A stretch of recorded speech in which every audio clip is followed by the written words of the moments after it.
Russia's invasion of Ukraine now beginning its fourth year as President Trump pushes for an agreement between the two sides. A lot of good things toward peace are happening.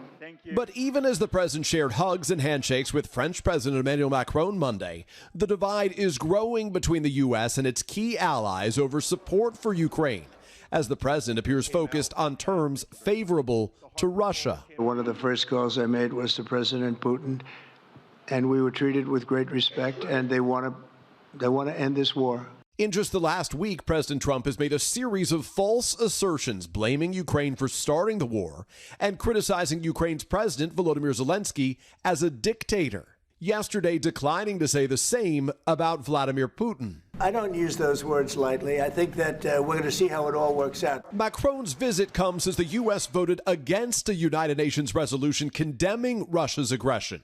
The U.S. siding not with Europe or most of its allies, but with Russia, North Korea, and Iran, among others. Nonetheless, the resolution passed.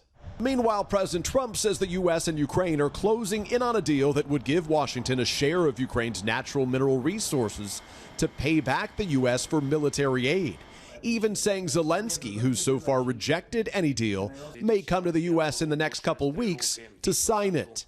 In the Oval Office, Macron corrected President Trump after he wrongly said Europe's support to Ukraine was a loan. Europe is loaning the money to Ukraine. They get their money back.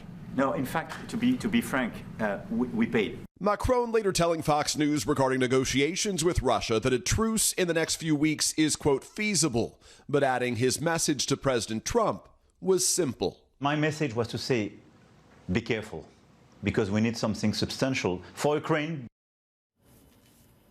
As the U.S. and its allies debate best ways toward a peaceful solution, Russia is not only continuing its bombardment of Ukraine, but intensifying it. Last night alone, Ukraine says it shot down 6 Russian-guided missiles and more than 130 attack drones. Savannah? Peter Alexander at the White House. Thank you, Peter.